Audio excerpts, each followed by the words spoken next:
तो आतंकवादी हरविंदर सिंह रिंदा के जिंदा होने की खबर मिली है। जी हां, खुफिया दस्तावेजों के हवाले से बड़ा पर्दाफाश हुआ है। आतंकी संगठन बब्बर खालसा के रिंदा के जिंदा होने का बड़ा दावा किया गया है। और जानकारी ये मिली है कि रिंदा ने जानबूझकर अपने मरने की अफवाह फैलाई थी ताकि भारतीय एजेंसियों का ध्यान उस पर से हट जाए।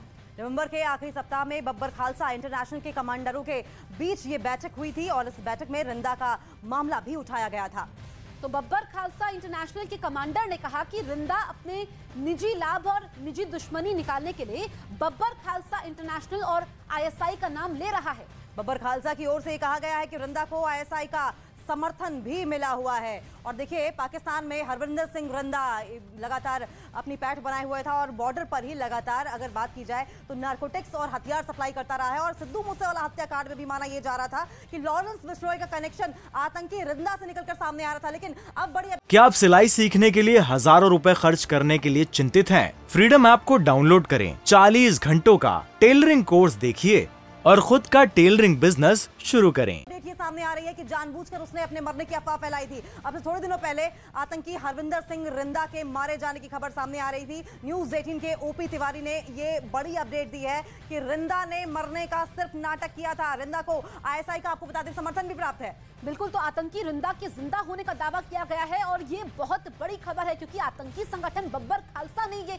दावा किया है कि जानबूझकर मरने की अफवाह फैलाई गई थी। और क्या मकसद हो सकते हैं, इसमें कितने लोग और इन्वॉल्व हैं, ये भी अभी जांच का विषय है। लेकिन जो जानकारी सामने आ रही है ये चौंकाने वाली है कि खुद एक आतंकी अपने मरने की अफवाह फैलाता है। और वो ऐसा क्यों करता है ये भी हम आपको बताएंगे, हमारे सहयोगी ओपी तिवारी की ये खबर। और इससे पहले भी हमने देखा था कि कुछ संगठन ऐसे थे जो रिंदा के बारे में बोल रहे थे कि ये बातें सही नहीं है, ये झूठी अफवाह फैलाई जा रही है। लेकिन अब आतंकी संगठन बब्बर खालसा इंटरनेशनल ने खुद इस बात की पुष्टि कर दी है और ये बड़ा दावा किया गया है। लेकिन इस बीच बड़ा सवाल ये बना हुआ है कि रिंदा आखिर अपने मौत की खबर क्यों फैलाएगा? क्या पाकिस्तान की कोई मंशा तो नहीं है? क्योंकि पड़ोसी देश आतंकिस्तान पाकिस्तान में बताया जा रहा है कि हरविंदर सिंह रिंदा मौजूद है और वहीं से अपना पूरा नेक्सस ऑपरेट करता है। और वहीं से चाहे आतंकवाद की कोई घटना हो या फिर गैंगस्टर्स को ऑपरेट करना हो, गैंगस्टर्स को अपने निशाने पर रखकर भारत में कोई, हिंदुस्तान में कोई आतंकवादी गतिविधि को अंजाम देना हो, वहां पर किया करता था। लेकिन बड़ा सवाल यह है कि क्या हिंदुस्तान की जो तमाम जांच एजेंसियां हैं, सुरक्षा एजेंसियां हैं, वो उन पर नजर बनाए हुए थी और उन्हीं को भटकाने के लिए क्या इस तरह से अफवाह फैलाई गई रिंदा की ओर से? लेकिन हमारे सहयोगी लगातार ओपी तिवारी हमारे साथ बने हुए हैं और उन्होंने ही ये बड़ी अपडेट हम तक पहुंचाई है। ओपी, सबसे पहले तो आपसे ये जानना चाहेंगे कि ये खुलासा आखिर हुआ कैसे है? ये आतंकवादी अभी जिंदा है?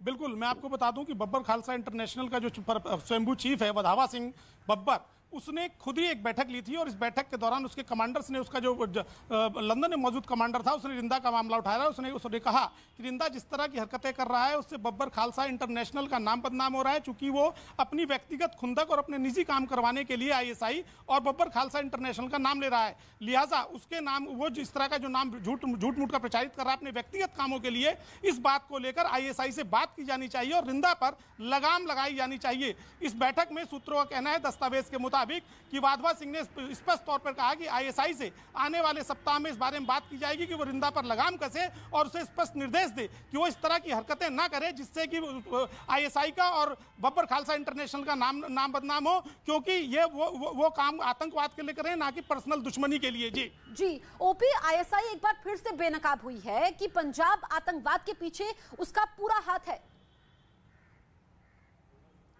बिल्कुल, मैं आपको बता दूं, आईएसआई बुरी तरह से बेनकाब हुई है, क्योंकि इसके पहले भी आईएसआई ने 26/11 का जो एक आतंकवादी था उसको बता दिया था कि वो मर चुका है। लेकिन जब भारतीय खुफिया एजेंसियों ने उसकी बाबत जांच की तो एफएटीएफ की मीटिंग में बताया गया कि वो शख्स जिंदा है। उसके बाद पाकिस्तानी खुफिया एजेंसी ने उस शख्स को गिरफ्तार किया और आज डेट में पाकिस्तान की जेल में है। इस तरह से मरने का नाटक इसलिए किया जाता है जिससे कि जो उसके ऊपर केस भारत में चल रहे हैं उनमें एक तरह से उसे क्लीन चिट दिलाई जा सके, साथ ही बदले नाम से या छदम नाम से किसी और पहचान से भारत में अपने आतंकी कार्रवाइयों को लगातार जारी रख सके, और आईएसआई की पुरानी चाल है।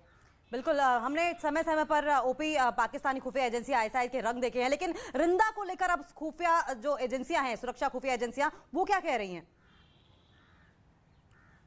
बिल्कुल, मैं आपको बता दूं, रिंदा को लेकर ताजा अपडेट यह है कि नेशनल इन्वेस्टिगेशन एजेंसी ने सूत्रों के मुताबिक केंद्रीय गृह मंत्रालय को एक